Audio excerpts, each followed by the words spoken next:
From the banks of Dewey Lake, it's the Dewey Pod Monster.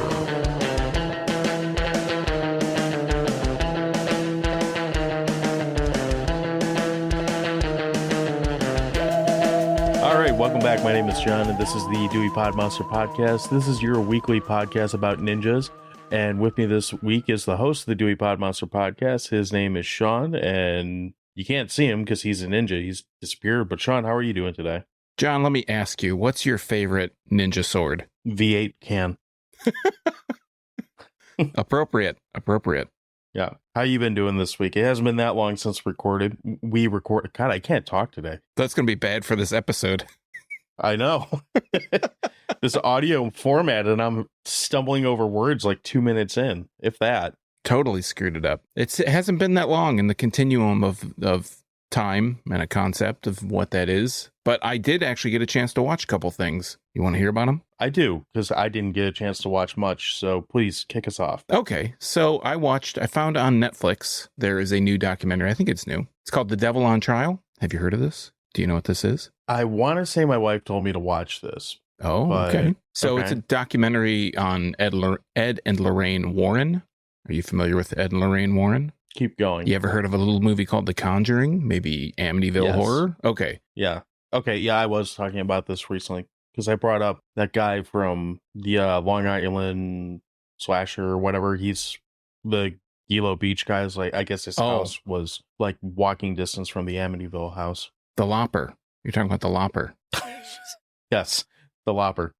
So anyways, The Devil on Trial. Those are good beans. Yeah. So the Marble Rye. The Devil on Trial is basically, it covers the first case in Massachusetts where the defense used the devil made me do it defense. Okay. And it's basically a young boy who they say he was possessed by the devil, and a family friend helped restrain him while they did the exorcism or whatever. And they had these tapes of him talking all this devil gibberish and whatnot. And the guy the family friend that held him down ended up killing somebody for however it happened. And it goes into separate from the devil, like afterwards, after the exorcism and the holding down of the devil and the whatnot and the crucifix on the head and all that shit. Well, the guy killed somebody. He should have whipped him with a horsetail or something and chained him up in the basement. That's how you do an exorcism. Well, he killed a guy. He didn't do an exorcism. Anyways, so we're foreshadowing. Yes. So. He says basically that by helping with this exorcism, that the devil, like the spirit, transferred into him. And that's what made him kill this person. So he uses this defense as the devil made me do it. And I don't want to spoil it, but it kind of goes into Ed and Lorraine Warren's grift, I guess, and how they trained these people to pretend they were possessed by the devil, I guess, for lack of a better term. So it's a really interesting documentary because you get to this boy, he was like 13 or 12 or something at the time. He gets interviewed as an adult, and the surviving family members talk about what happened. And the older brother, who was at the time all this happened, I think he was 15 or 16, he was very much aware of what was going on, like how the Warrens were coaching this kid on how he could sound like the devil and whatnot. But then I went back and I'm like, Amityville, they found out that was all fake, right? And I looked it up and yeah, sure as shit, that has all been like disproven, that the actual events, obviously. I mean, man. I've seen the Amityville Karen, and that looks pretty fucking real. I don't know if I've seen that. I probably have. We have Crummy Movie March coming up, so Amityville Karen is a contender. Oh, it's a movie. I thought it was a real person. You never know these days. All this AI, disinformation, bullshit. Other than that, so that was an interesting watch. I don't want to give it all away, but the other thing that I finally finished was on HBO. It's called The Rehearsal, and it's with Nathan Fielder. And I don't know if you're familiar with Nathan Fielder, but the show on Comedy Central, Nathan For You, was Nathan Fielder. No, the Rehearsal sounds familiar, though. Okay, so Nathan For You, we'll start there. Nathan For You was a show on Comedy Central. It ran for, I think, 4 seasons or so. And what it does is he will help people, quote unquote, help people with like struggling businesses. And he'll give them this new business plan. One of the examples is he found a guy that owned a coffee shop, and he was having a hard time staying in business, I guess. So Nathan Fielder came up with the idea that with this guy, he would create a coffee shop called Dumb Starbucks. And they would use the Starbucks logo, and it would just say dumb on it. And the guy decided go into that coffee shop instantly. just because it was called Dumb Starbucks. Well, it's funny you mentioned that because the coffee shop owner decided not to go with him, but Nathan Fielder hired a lawyer and he found out that it's within parity to be able to open a store like that. The whole scene with the lawyer is very hilarious in its own right, but he opens a store and he has lines up the block, right? He sells out and news is there, like CNN's there, all the major news networks are there, local news, everything are covering this. And people would just come in so they could buy the memorabilia. Was Latte Larry there? Oh, I don't know who Latte Larry is, but maybe. I don't know. You haven't seen the last season season before last of Curb? I've fallen off of Curb.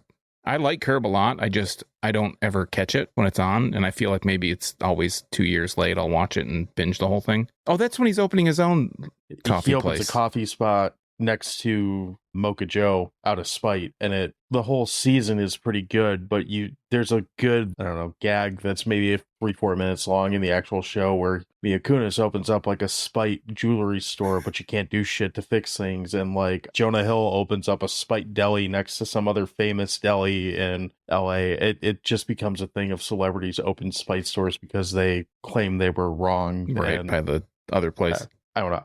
I still love that show, but I'm looking forward to it coming back. So Nathan, for you, and that's not even what I'm talking about, but Dumb Starbucks opens, they sell out all the cups, they sell all this thing. They're talking, Nathan Fielder's on like all these news networks and he's talking about how he's going to expand, and it suddenly gets shut down because they never had licenses to sell food. And they were selling, muffins and shit that you'd get. I guess you get muffins at Starbucks. I'm not a Starbucks guy, but anyways, so the rehearsal is Nathan Fielder. And at first the first episode is him meeting someone and trying to help him tell a friend about a secret that he's not wanted to tell for whatever. He told a lie and he wants to right this wrong. And then the show evolves into it being about this woman rehearsing to start a family. They get a kid and the kid grows up like over days. He'll go from like 3 to 6 to 9 to 12 to 15. And this whole thing is about this kid growing up. I don't want to get too in the weeds about the show.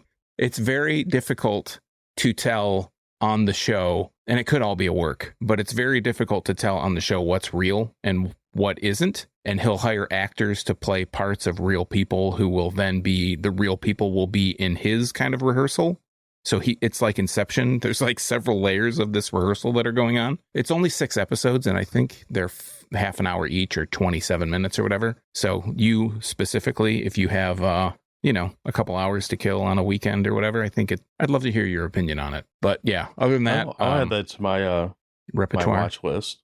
Yeah. Other than that, I just literally started watching a movie called Soul Survivor, and I think it's from late 70s. And it seems it's I'd consider it a B movie, but it feels very much like Final Destination 25 years before Final Destination. I'm only like 20 minutes into it, so maybe I'll have a recap next time we talk.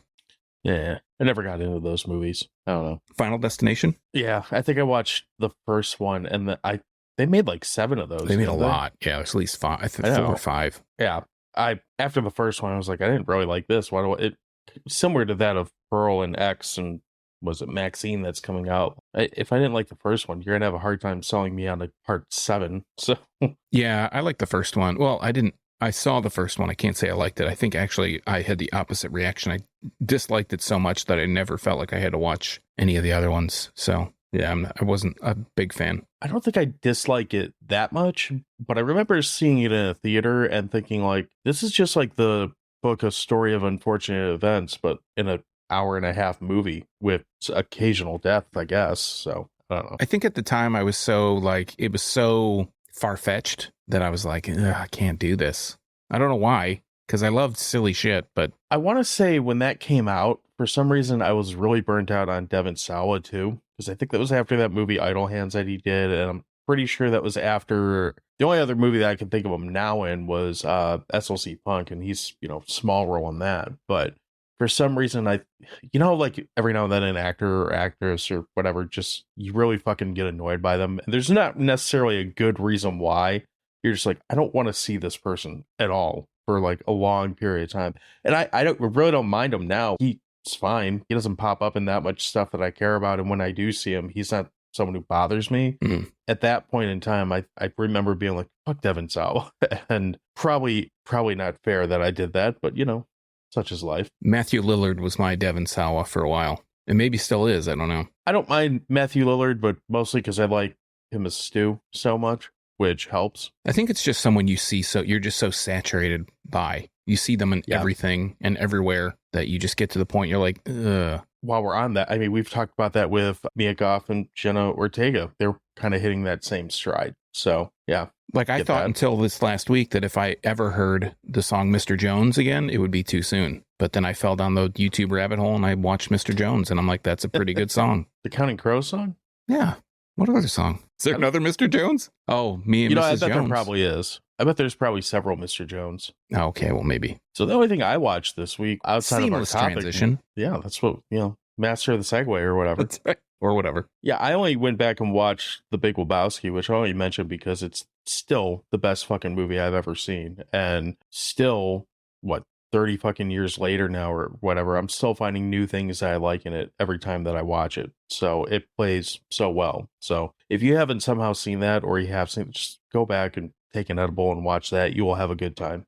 I still haven't watched it with my kids. That's one that, I mean, your kids are probably right on the cusp of being old enough to be able to follow that and get that, but I don't know if I'd want to explain everything. If you have to start explaining things in it, that almost makes it not worth watching. Yeah, my older daughter is very much the, what? Now, why do you do that? I'm watching the same movie that you were watching. Please, just watch the movie. Many moons ago, when we had cable, and we had we mentioned this before, we both worked for somewhere that gave us free cable for a while. When that show Dexter was on, we had a friend that came over. Well, she's not a friend. She's really a dickhead, but she was my wife's friend at the time. She came over because she didn't want to pay for Showtime, but she wanted to watch Dexter, and it was premiere week or whatever. It was back when you still watched TV by appointment. You had to watch it on, I think it was Sunday at 10 o'clock or whatever it was, or when you went to work the next day, someone was going to fuck it up for you. It's kind of how it worked. And I remember we're sitting there trying to watch it, and again, this is episode 1 of season whatever, and they're introducing new characters. Hey, who's that? Shut the fuck up. I'm guessing they'll tell you we're 2 minutes into the season. And she was not invited back for week 2. That's a darn shame. Yeah, well, speaking of V8 juice, we do have a topic for the week. You want to get into that? I'd like to take a break first. We can take a break first. So let's take a break. We'll come back and we will get into our topic for the week. With the holidays right around the corner, you may be in need of some holiday party space. Batch Brewing Company, located in the Corktown neighborhood of Detroit, has space for parties of all sizes. From family-style meals to full-on catering, Batch Brewing Company has you covered. For details and pricing, contact Batch Brewing Company by emailing events@batchbrewingcompany.com.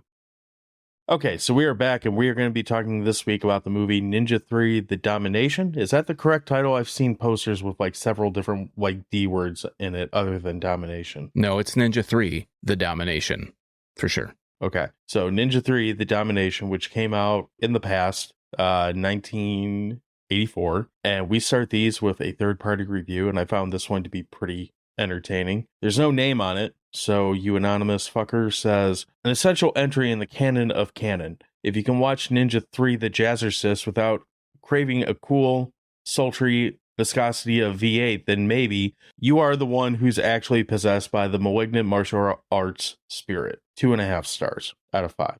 All right. We'll go with, on IMDb, we'll go with the plot and the storyline because I think they're both somewhat essential. So the plot is, on imdb.com, an evil ninja attempts to avenge his death from beyond the grave by possessing an innocent woman's body. And the storyline goes a little something like this, care of Brian J. Wright. You can find him at bjwright at acs.ucalgary.ca. He says, the body of a sexy aerobics instructor is invaded by the evil spirit of a dying ninja.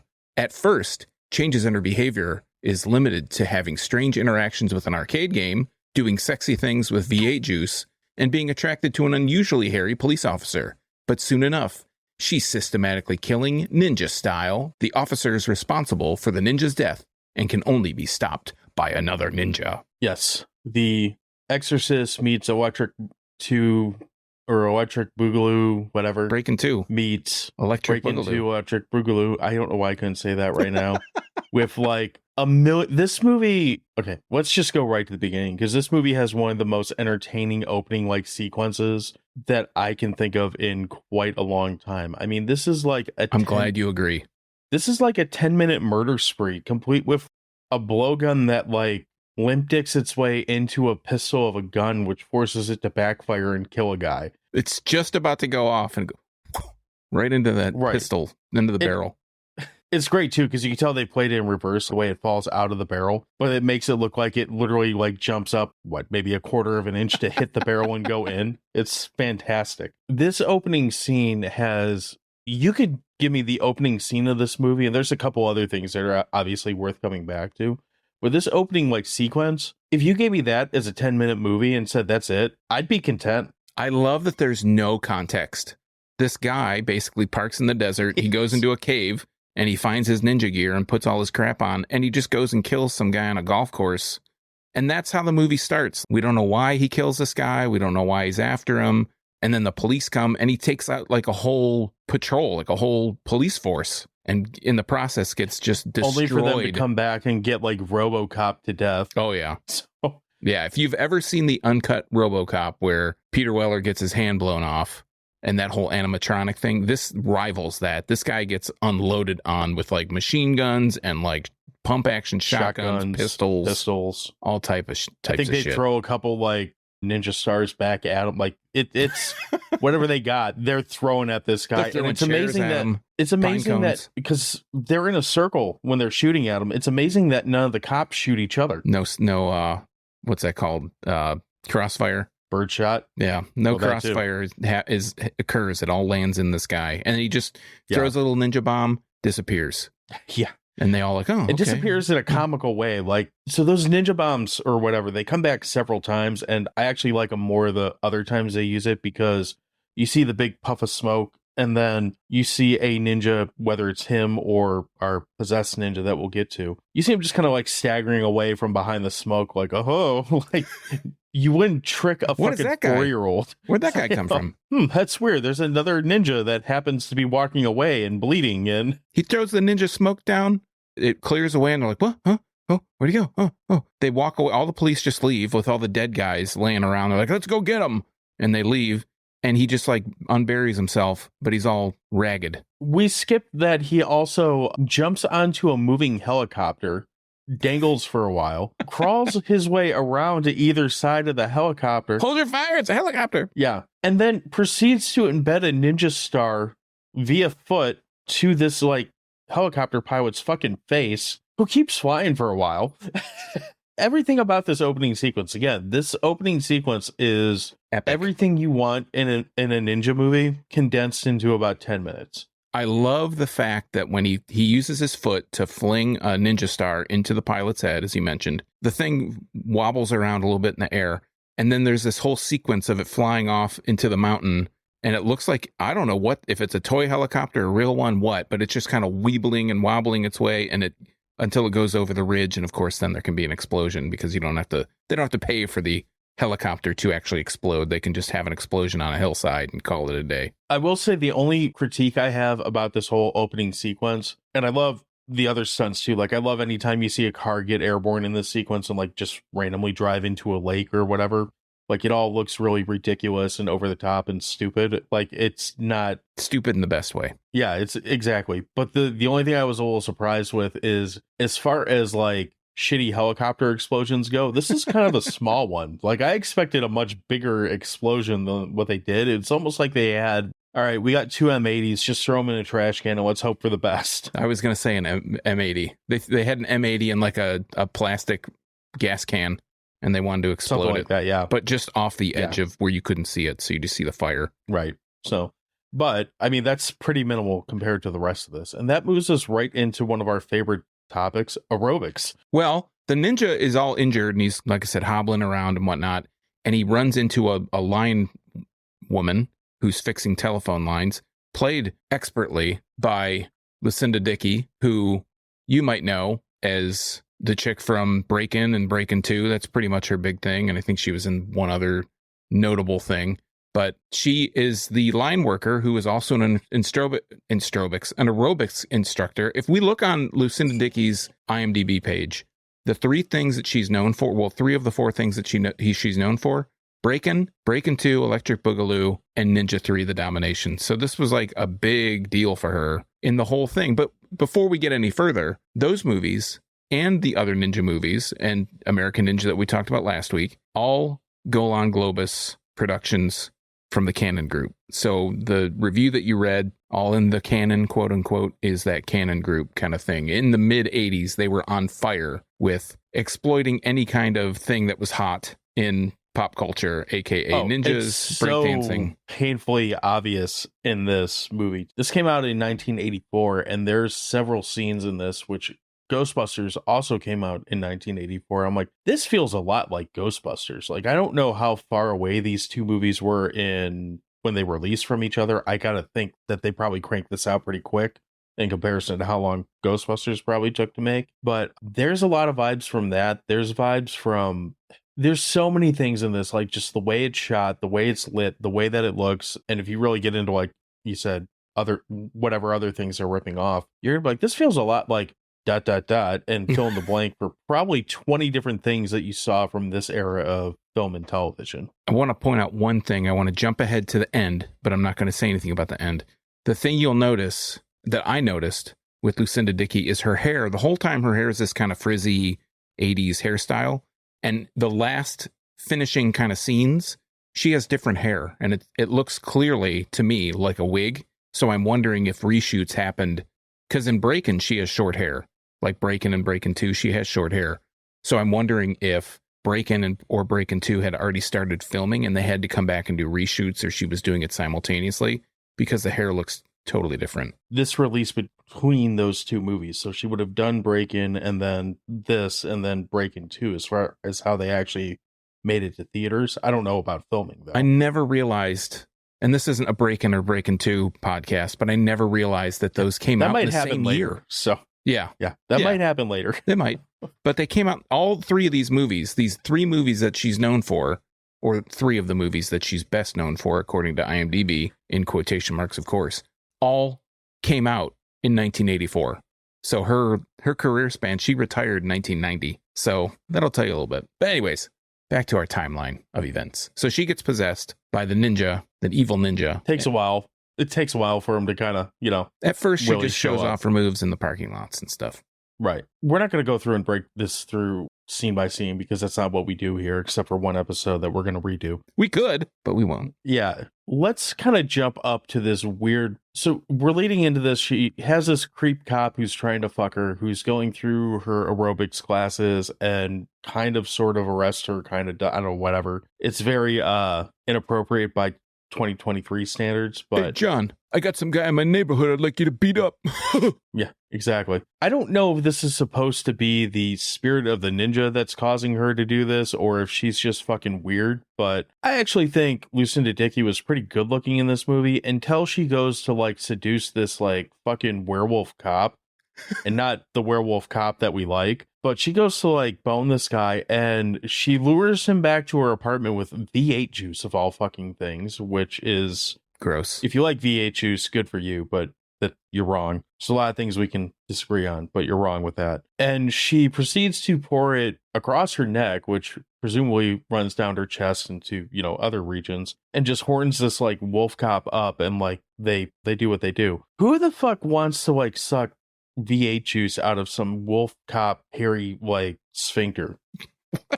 Fucking bad. Why's it gotta go to the sphincter, John? Jesus. Gravity goes down. It's not I was going just gonna up. say it was a V8 body shot. That was my thing, but Yeah, I hate V8. I hate tomato juice. I'm not interested. Yeah, I'm not a fan either. Instant turn I don't off. like Bloody Marys. I don't like V8. I like tomatoes, but not on anything that's drinkable. You want to know a way to get kicked out of our beds? V8 juice. Kick her out of the fucking house.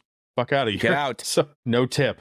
The money's on the dresser. I'm done with you. Take your V8 and get the fuck out That's of here. right. So yeah, that's a pretty memorable moment because it's just so fucking ridiculous. And we've both watched a lot of stupid, good, and shitty movies. Yes. Have you ever seen anything that would be like a quicker, like, all right, we're done here, then pouring V8 juice on yourself. No. The other thing is like the thing I really learned from this movie is that in 1984, a woman that was totally repulsed by you could be instantly turned on if you just yell at her. Because they're in the car and she has this little altercation outside of her aerobics class, and the cop picks her up and he's like, I'm going to take you home. You're under arrest. Like he's kind of messing with her. And he tells her that, you know, she could be arrested because that was assault and all this stuff. And she's like, let me out of the car. And he just starts yelling at her about. Well, she's mad at him because he's a cop. She doesn't want to like hook up with him because he's a cop. And then he yells at her and she's like, oh, well, in that case, take me back to my place. I have V8 juice.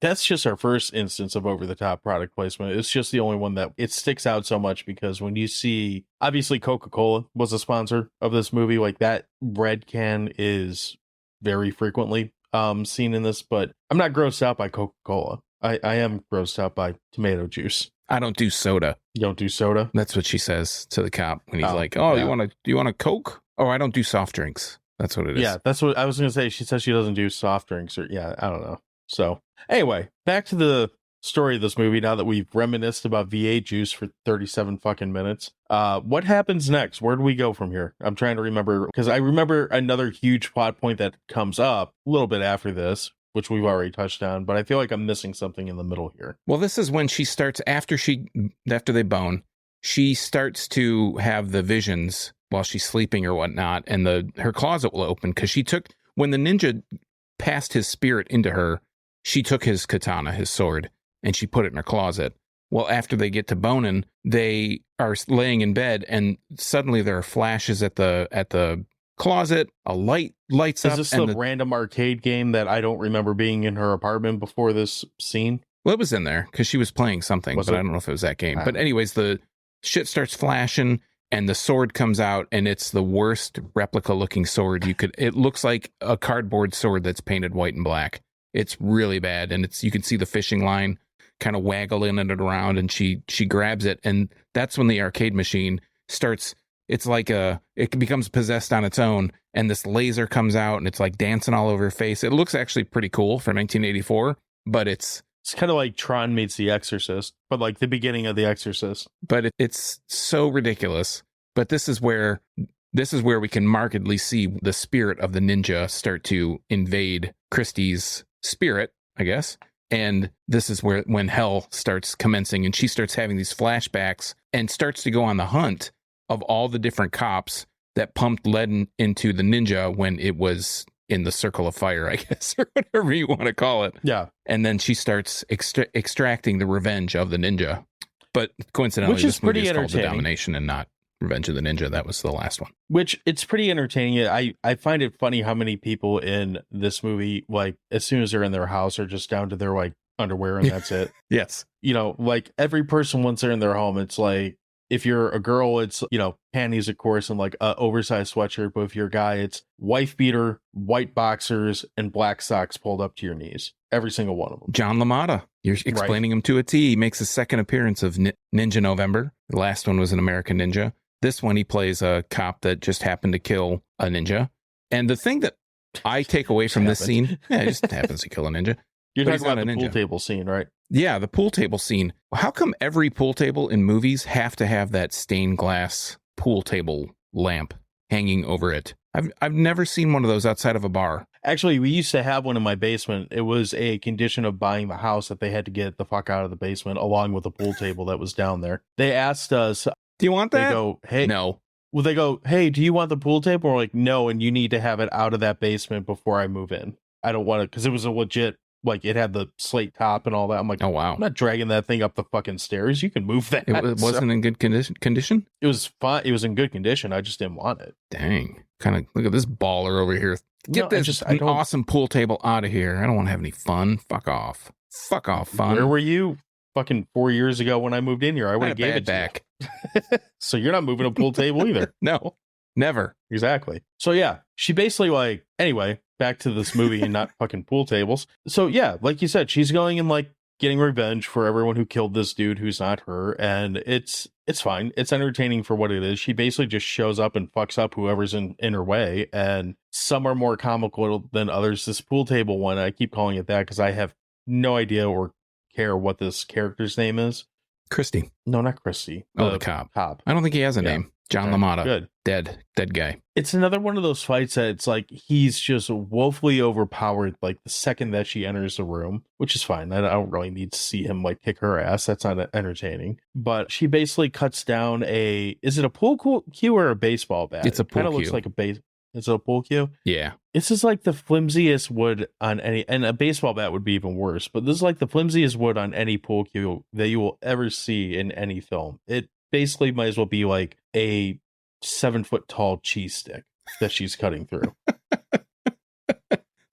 That's an image. It's, floppy. And then, yeah, she kills him. Doesn't she like ninja star him in the face or something like that? No, she like cuts him really lightly and then throws him out of the window and he's just dead. Right. She ninja stars his hand. Yeah. Next to it. Doesn't hit his hand. Right. Then we have the hot tub scene, the cop with 2 chicks in the hot tub, and she comes in the bathing suit. The hot tub scene's actually pretty entertaining. It's decent. The commentary from the other women is what really makes it. It's the pinnacle of 1984. We're doing cocaine in a hot tub. Yeah. Even though I don't think there's cocaine in there. She stabs him with a little toxin-coated ring or something, and that's what she kills them all. But after that scene is when we see the ninja that will destroy the evil ninja, Sho Kazugi, shows up. Sho Kazugi, he's been in this series. So this is actually a series of 3 movies. There's Enter the Ninja, which Sho Kazugi is the main guy. Then there's Revenge of the Ninja. I think Sho Kazugi is actually the main bad ninja in Enter the Ninja. Revenge of the Ninja is the second movie in this series, and I think he plays a good guy. It's been a while since I've seen that one. And then Ninja 3, The Domination, he plays like the good ninja that's going to save the world, basically, against this evil spirit. But he shows up from Japan, and he starts trying to figure out who the evil ninja has like taken over, for lack of a better term, to rid the world of this evil power. But he has they have this whole backstory. He got ninja starred in the eye, so he has to wear an eye patch and all this ridiculous stuff. And I love that whenever we see Sho Kazugi doing any kind of stunt, not martial art fighting, but like a backflip or a tall jump or something, it's very clearly like just a white guy with a black wig on with an eye patch on, and he's doing the flips, and you're like, wait a second, that doesn't look like Sho Kazugi. And he's like twice his size. And by twice his size, I mean he eats pizza and hamburgers and, falls for a living. So in contrast, the Lucinda Dickey stunt double is a man with a curly wig on. Yes. And there are a few scenes where there's just, they don't even try to hide that this isn't Lucinda Dickey. So that's super amazing. Yeah. This is right around where the exorcism scene comes up, isn't it?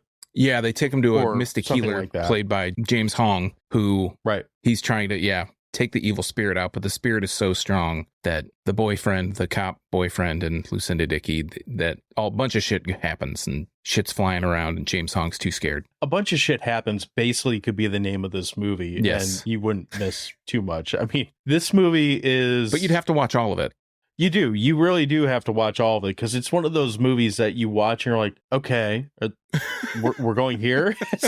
And when it got to the exorcism part, or attempted exorcism, it's really where you're like, okay, so I'm really just in this movie for what the fuck ever is gonna happen. Like, we're just gonna throw all the fucking shit in this movie and kind of hope for the best.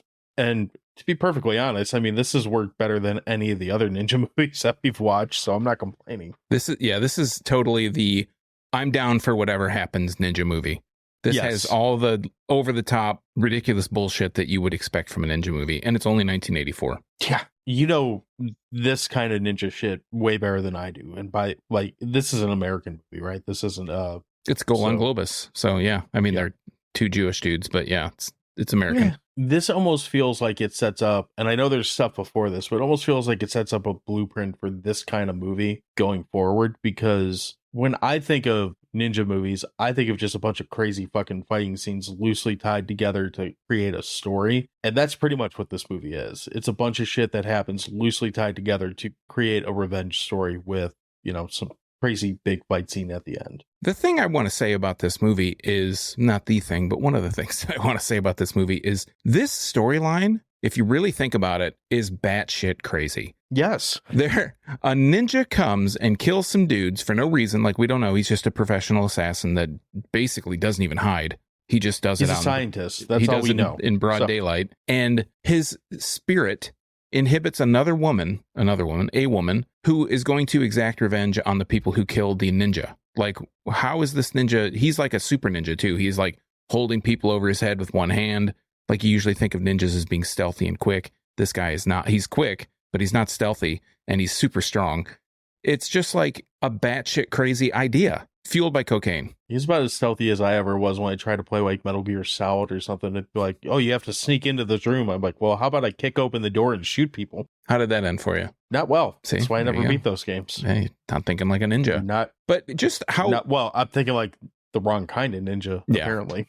Yeah, he should have been this one. There's just so many layers of the story in just this superficial, crazy, again, fueled by cocaine, batshit crazy ninja movie. It's like almost too sophisticated for what is actually taking place. Well, and I'd actually go as far to say that's the biggest problem I have with this movie is that by the time we finally get to the end, and it's not that long, it's only like an hour and a half film. It's not that long of a movie. By the time we get to the end, though, I've lost track of all the shit that's trying to go on. I'm just watching people beat the fuck out of each other at this point and enjoying it. So there is a definitive point where I'm like, there was a story here, but it's lost me. But I've that's lost fine. And I'm not necessarily complaining about that, but I guess if you want to, that is one of the shortcomings of this movie is there is a point where it's like I've stopped watching this to see what's going to happen as far as by progressing the plot. Yeah. And now I'm just watching this to see what's going to happen, like from the most surface level, like, holy fuck, that just happened. Ridiculousness. Yeah.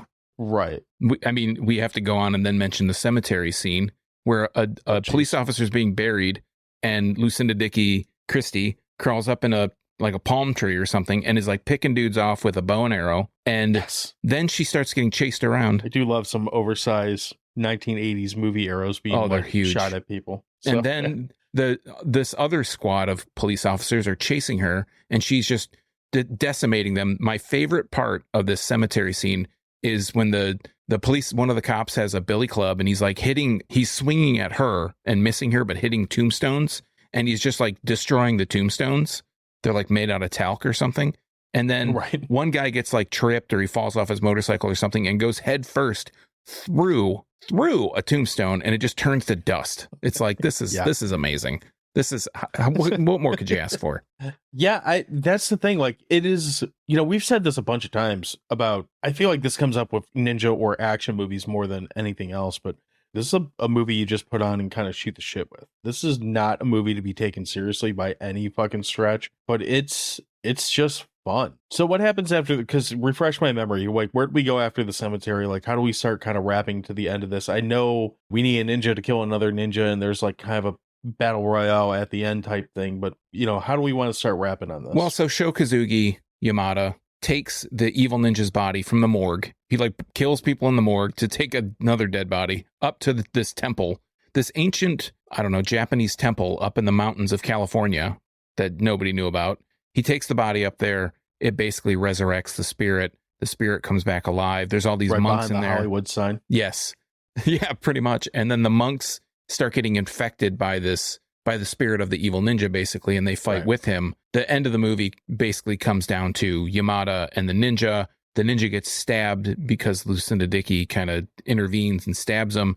He does the kind of, ninja tornado into the ground with a being impaled on a sword. And the ninja comes back and he gets beat up again. And then that's kind of it. That's the end. And he gets stabbed through the head by a hidden knife that Yamada has. And the end of the movie is Lucinda Dickey and the boyfriend, the cop, kissing, and Shokazuki just walking into the sunset. And that's it. That's it. That's the end. It's like, no, this is a perfect end for this movie. It's as good as anything else you're going to do. Yeah. Or ever going to watch ever again in your entire life. No, it's actually pretty amazing how well this movie works for what it is. And maybe we're ramming right into hot dog territory at this point. So we might as well just get into we might as well just get into hot dogs. So I already started, so I'll just keep going. I mean, this movie, again, for what this movie is, this is to a T the definition of ridiculousness. It is goofy. It's funny. It is not something you want to think too hard about, but this is the kind of movie you just kind of put on and go, all right, it's what we're doing for the next hour and a half. And kind of go with it. Unlike last week's movie where I said sobriety might be your friend with this, sobriety is not your friend with this movie. Like, go nuts. Like, you're not going to do, there's nothing in this movie that's going to freak you out to the point where you're like going into bad territory. Freak you out. Well, some people don't like watching, exorcisms while they're high, I guess. So I get that. I'm fine with it. I mean, honestly, the main character, Christy, close enough. Christy's great. She's entertaining. She's pretty good looking in this movie, which doesn't hurt anything.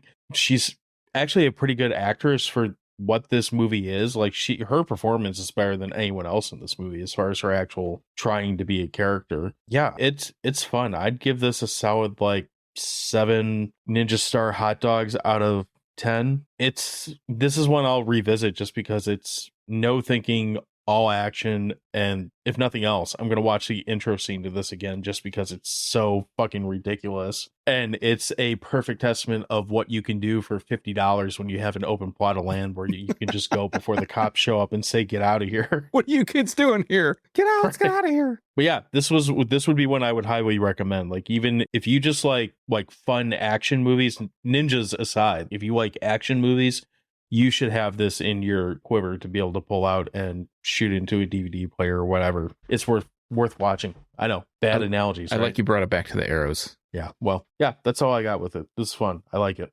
I'm going to pretty much mirror what you just said. This movie, for me, is the crown jewel of ninja movie ridiculousness. It is, in my opinion, I don't know, probably the most action-packed first 10 minutes of any film that I've ever seen. The concept of a woman who becomes possessed by the spirit of an evil ninja who is then compelled to get revenge on all the police officers who helped kill the ninja is probably like one of the most whacked out 3D chess type plot lines, especially for a ninja movie that I've ever seen. The fight scenes are amazing. The storyline, second to none, bar none. This is just a great example of how silly and fun these movies can be. This is the type of movie that I want to watch for Ninja November. Ninja 3, The Domination, for me, gets 8 busted tombstones out of 11 hot dogs. So yeah, this is one that we clearly enjoyed. So is this available for streaming now? Or it is not. I'm looking at Just Watch, and I can't see it anywhere that it says it's actually streaming. Well, that's disappointing. That's sad. This feels like the kind of thing that would pop up on Tubi. Maybe it's just an off month for it, or on one of those Tubi or Freevee or whatever the fuck they are. Like, but yeah, keep an eye out for this one if you can find it. I gotta think you could probably buy this digitally, relatively cheaply, inexpensive. It seems like one of those movies that somehow like a DVD or God, if there's a Blu-ray of it, those type of things might get pricey. But yeah, this is worth finding, worth hunting down. And that brings us to the weekly question of the week, which let's find that here. So, question of the week. This week our question was, what movie franchise had the biggest story change from movie to movie? So you mentioned that in regards to this, I'm assuming because from everything I've seen or read in a couple days, this is not a linear story, essentially. Yeah, no, it's basically the 3 movies that are, like I said, Enter the Ninja, Revenge of the Ninja, Ninja 3, The Domination, are all different. They're just loosely tied together by the production company, but there's not any overarching plot or anything. Just want to mention before we get into the question, Ninja 3, The Domination Collector's Edition Blu-ray is available for $12 on Amazon. So not super steep. That's not too bad. Yeah, but it looks like not too bad. All the streaming stuff it's not up for. I guess Screen Picks, which I don't know what that is. Supposedly you can watch it with a free trial of Screen Picks via Amazon Prime. That almost makes it sound like it should be on Prime, but whatever. $12 might be worth it. I actually might go add that to my cart later. So, all right. So, question of the week. The question was, what movie franchise had the biggest story change from movie to movie? Our first response comes from EJ, who is on X at FromNone313. He's saying, gonna have to go with Hellraiser, except for the original 3 films. Each movie was its own, probably because they weren't meant to be any more Hellraiser films. I can't remember anything past Hellraiser 2, but I will absolutely take your word for it. Well, and the remake that we watched, which, did you see they're making a sequel to the remake? No, but that doesn't surprise me at all. No, I'm fine with that. Our friends over at Dissect That Film, they are at Dissect That Film. Check them out. They mentioned the Jaws franchise because it just gets more and more batshit crazy as everything goes along with it. Sure, I'll go with that. So there's still a shark in that. Cinema Poison at Cinema Poisons, they said, I like this response quite simply. They said, I don't know, but that golf course opening scene is fucking insane.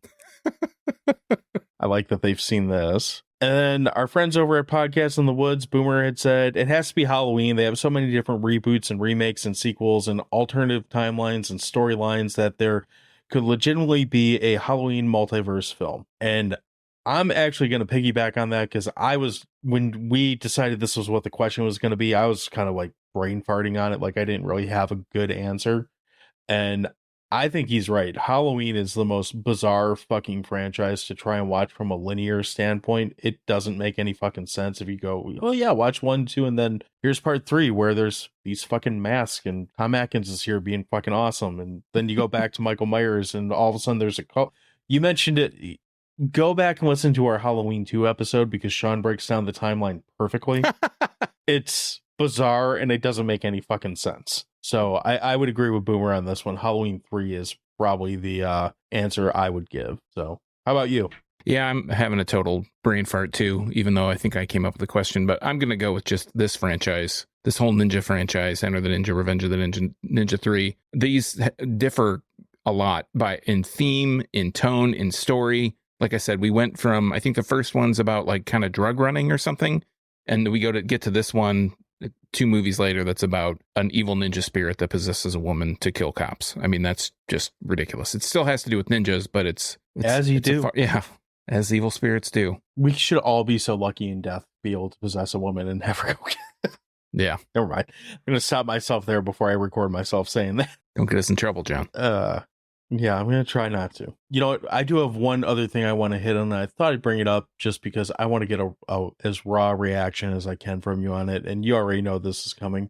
Sean, what are your thoughts on Terrifier 3 being a Christmas movie? This is off topic, but it feels like something that... We need to pad this episode out? Is that what you're saying? No, I just want to get this in here now because I've seen a lot of bullshit-ass blowback about Terrifier 3 already. And I figure, if anyone's going to pick up the flag of art hatred, then it should be our resident clown hating like host of the Dewey Pod Monster podcast. So tell me how you feel about Terrifier 3 and art being Santa. I mean, I don't think we need a Terrifier 3, but I guess in a way, like the first one is going into Halloween, right? It is Halloween, is it not? And then the next one is later that day or later that night. Or is it the next year? Okay, that makes sense. That tracks. So this moving, I mean, I would like to have seen the Thanksgiving one before we saw the Christmas one. If they're going to continue this holiday theme, I mean, Thanksgiving's next. Okay, where's the fucking logic in any of this fucking franchise to begin with? True. But so you're not upset that Art's going to be dressed as Santa? And I hate Art. I think he's an awful character, and